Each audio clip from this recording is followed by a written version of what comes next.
Hey guys, my name is Charlie Wackley. I'm a Scientologist, and today I'm with Kate Wackley, Scott Milton, and we're going to be talking about tools for the workplace. Now, why are we talking about tools for the workplace when millions of people are at home out of work? because we're all going back to work soon. and a lot of people are working from home, and it's still applicable. Amen, Kate. Good shout. Boom. So, we're going to be taking a chapter from this book, and the thing we're going to be talking about, and Kate, I'm going to need you for this, is confusion and the stable datum. So first, we should start by defining those words. What is a confusion? Okay, a situation of panic or disorder, Panic or disorder. Okay. or a disorderly jumble. I suppose if it's more like things are in a confusion. It's actual objects. And where does that word come from? And this comes from Ooh. Middle English confusion, Latin confusio, from Latin confundere, mingled together. Oh, that makes sense. That does kind of make sense. Good, so that's the definition of a confusion. And what about stable datum? Ooh, okay, well let's take stable first. So the definition of stable is, this would be the best one, not likely to give way or overturn, firmly fixed. So something that doesn't move. So And then datum, a piece of information. A piece of information. a piece of information. So what would a stable datum be, Scotty? A stable datum, just in line. Sure. Okay, my name is Scott. That's the stable datum for my life. True. That's something that's not going to change, and Right. that's a bit of It's not information. going to change my whole life. It's there. It's a fixed thing. Fixed thing. Good, so we've defined confusion and stable datum. Now I'm going to read a little bit of the chapter. So here we go. L.ron Hubbard says, so this is his definition of confusion. A confusion can be defined as any set of factors or circumstances which do not seem to have any immediate solution. More broadly, a confusion is random motion. Now, I think you can agree that right now there's a lot of confusion in the world, which is actually the reason I wanted to do this chapter, because although it's tools for the workplace, the amount of confusion in the world right now would warrant us doing this chapter. Okay, that makes sense. Good. True, relevant.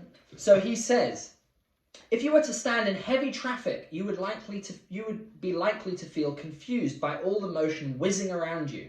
If you were to stand in a heavy storm with leaves and papers flying by, you would be likely to be confused. Example time. Demonstration. Little stack of paper here. Oh, we're going to do the big one. Oh! Wow! Throw it this way, throw it this way. Wait. Confusion. We're going to do a proper confusion. Here we go. So again, he says, Awesome as well. if you were to stand in a heavy storm with leaves and papers flying by you would likely to be feeling confused. Is it possible to actually understand a confusion? Is there any such thing as an anatomy of confusion? Just like the anatomy of the body would be the heart, the lungs, the various different instruments in the body. He says, is there such a thing as an anatomy of confusion? Yes, there is. If, as a switchboard operator, you had 10 calls hitting your phone at once. Okay. You've had this, Scott. Oh, I have actually. Just when you're mobile, it's like you're on one call, there's another call coming through, and you get, I get flustered a little bit. Yeah, you might feel confused. Receptionists. Boom. But is there any answer to the situation? Tell me. If, as a shop foreman, you have 3 emergencies and an accident all at the same time, you might feel confused. But is there an answer to that? Now, this is interesting. A confusion is only a confusion so long as all particles are in motion. A confusion is only a confusion so long as no factor is clearly defined or understood. Okay. So now he's going to go on to give some examples of how that you can start to get a feel of why he's talking about confusion and what's about to come, the stable datum. Okay. Yeah. Good. This is another interesting point. 99% of all education fails when it fails on the grounds that the student was confused. I think that sounds about right. We have in Scientology a certain doctrine. Doctrine. A Doctrine. belief or a set of beliefs held and taught by a church, political party, or other group. And it comes from Latin, doctrina, meaning teaching, learning, from doctor, being a teacher, from docere, teach. Okay. That's a great. I love it when the origin of the word really fits. Yeah, like doctrine, that does fit. teacher, teach. It's a teaching the learning, basically. the teachings. So we have in Scientology a certain doctrine, teaching about confusion. It is called the doctrine of the stable datum. Now, demonstration number 2, guys, get ready. If you saw a great many pieces of paper whirling about a room, they would look confused until you picked out one piece of paper to be the piece of paper by which everything else was in motion. I have a good example for this. Hit me. Okay, so Christmas time, Yeah. my parents-in-law bought my brother-in-law's girlfriend a jigsaw puzzle, and it had like 1,000 different pieces. Yeah. For me, I was like, oh, confusion. Yeah. Not even interested. Yeah. It's funny you say that, right? Because I bought a 5-year-old a jigsaw with like 20 pieces and I was confused. So I'm curious to know how you fix this. But, like, once you get a stable point, like she found like one end bit, Yeah. and actually found a bit that like fitted to it, then she was like, okay, good, I can work this whole thing out. That is a good example. Do you know That is what I how mean? Like, jigsaws she work. got a stable It datum. starts like that. Yeah. Get a stable day and you move from there. Scott, that is why I brought you on the show. Thank you very much. Perfect example. Thank you. In other words, a confusing motion can be understood by conceiving one thing to be motionless. There we go. Now, how did you find that? Because it's interesting that he uses motionless, because he's talking about motion, random motion, random motion. Yeah. How would you define motionless? One thing to be motionless. What does that mean? Well, I think if you've got certainty, then something is motionless because it's not changing. And when you have some uncertainty, it is something which is going to change, could change, or is not fully fixed in a position. So you focus on one thing and you make that the foundation for Yeah, solving like everything a lot of else. people are probably at home to some degree, like, when is this going to end? When do we do this? When do we go back to work? What's my circumstance? It's all changeable factors. It's Yeah. not like, okay, on blah date, we know blah. So creating those stable points, I think, gives people stability. Definitely. Good shout. And they're fixed, they don't change. Good shout. So now he's going to resolve these other things that he brought up earlier in the chapter. Okay. The switchboard operator receiving 10 calls at once solves the confusion by labeling correctly or incorrectly one call as the first call to receive her attention. So how would you do that? So this is like buzzing away. 10 calls. 10 different lines, yeah? And then I'm like, okay, I'm just going to pick one and I'm just going to get into it. Now, does it matter if that one, let's say like your boss is calling and maybe that was the right call. What if you pick the wrong call? Is I that don't a think it would problem? actually change the What fact you that it just would said. still make, it would still actually get me out of the confusion. Yes, Exactly. Because I wouldn't be in decision anymore to have a decision forward. exactly Yeah. correct. The confusion of 10 calls all at once becomes less confusing the moment she singles out one call to be answered. Okay. The shop foreman, confronted by 3 emergencies and an accident, needs only to elect his first target of attention to start the cycle of bringing about order again. That makes sense, because then if I went and spoke to one person, found out what was happening there, then I now know what to do about it. Obviously, I have my understanding as a shop foreman what has to be fixed, so I can fix that one. Then I can go and handle the emergency, or I can, and then it becomes easier. I think I could relate this to a lot of things. Like, I don't know if you've ever had this, but on the weekend sometimes, because you don't have necessarily a stable structure, you wake up in the morning, you're like, do your normal thing, which is have a shower, breakfast, whatever, and then you're like, well, what do I do now? I've got all these things to do, and then you can either spend like quite a few hours not doing any of them. That was literally going to be my exact Or- same yeah, example. or- But if you do one, You do one, you get do going the on it. washing. And when you The wash it, washing and the then you kind of like progress on to the next one, and, Yeah. and you actually create more stability and more less confusion, I think. It's true. That And then is- you can get the whole list done. Yeah. Great example, and very fitting for this time where a lot of us are at home more often. Yeah. Until one selects one datum, one factor, one particular in a confusion of particles, one particular in a confusion of particles, the confusion continues. The one thing selected and used becomes the stable datum for the remainder. That makes sense. What we've been going over, right? Yes. It is simply the one that keeps things from being in a confusion and on which others are aligned. Makes Okay, sense. makes sense. So again, you're organizing these other things, these other particles of the confusion around this one thing. Makes sense. All right. Now this is interesting because you brought this up earlier about certainty. So he relates confusion to certainty and even intelligence. He says here, what then is certainty? Lack of confusion. What then is intelligence? Ability to handle confusion. What then is security? The ability to go through or about or to bring order to confusion. certainty, intelligence, and security are lack of or ability to handle confusion. Very interesting. Yeah. Certainty, intelligence, and security are lack of or ability to handle confusion. So how well or badly one can confront and handle confusion determines their level of certainty, intelligence, and security. Great. I got a good example there. Yeah, hit me. Watched Jobs on the weekend. That film. Yes. With Ashton Kutcher. Yeah. Really good film. Yeah. But obviously he is one where it was a developing market. Yeah. There was like loads of impossible, these were impossible that was not even thought of. Didn't even know people wanted the product. Yeah. But he had certainty. Yeah. He definitely had intelligence, and he was able to operate people around him and push them to go to be adventurous and to go beyond and invent new things.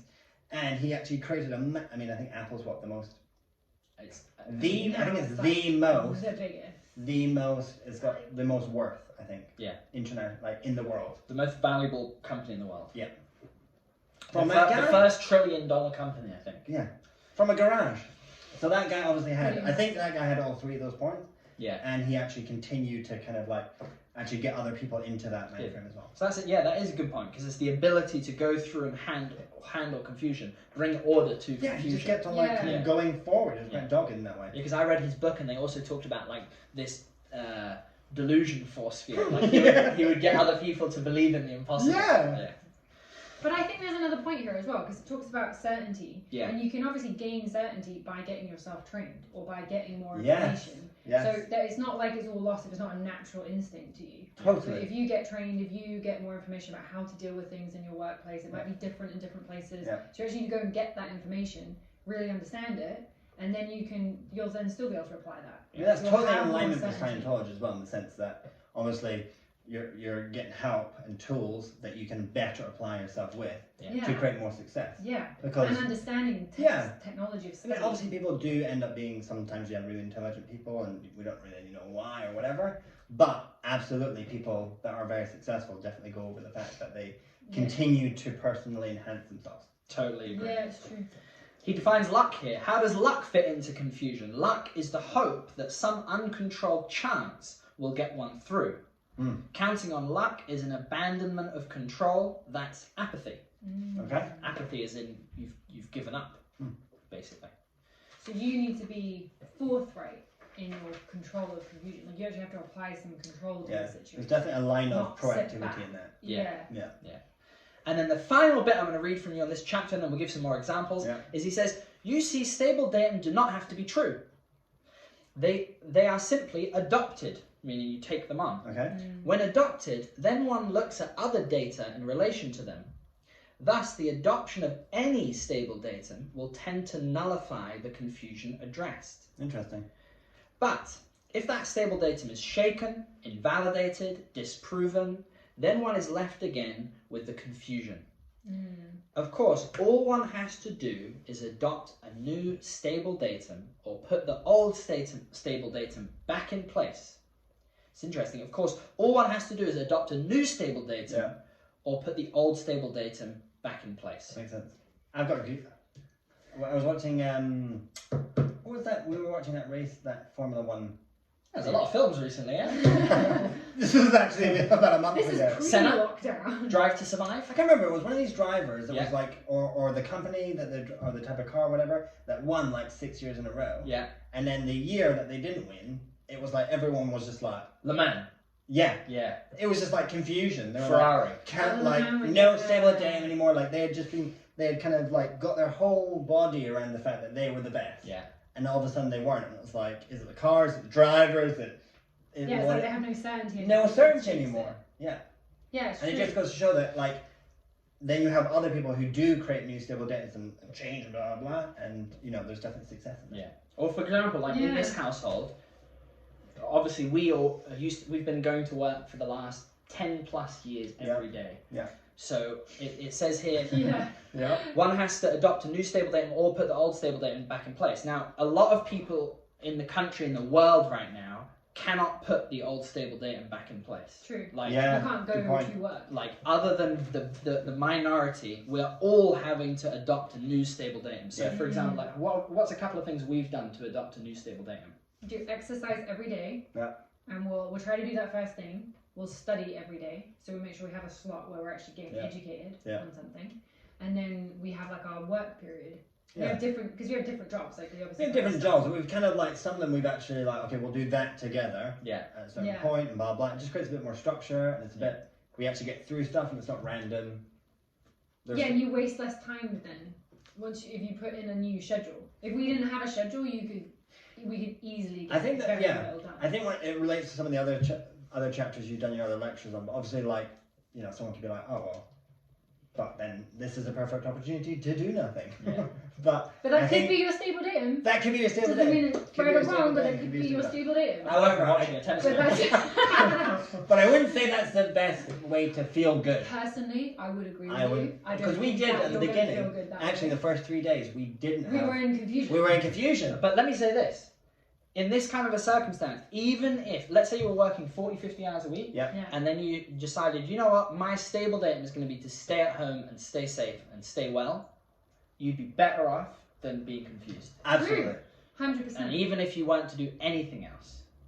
No, it's true. I think if you were trying to question like what the government was saying and things like that, and not have that as like just take that stable datum, it actually does help because like, my life is now oriented around staying at home and being safe and helping other people stay safe. Because we've probably, I mean, I think we've followed the guidelines really well. We basically, we don't go out very often at all other than for absolute necessities, like shopping or whatever.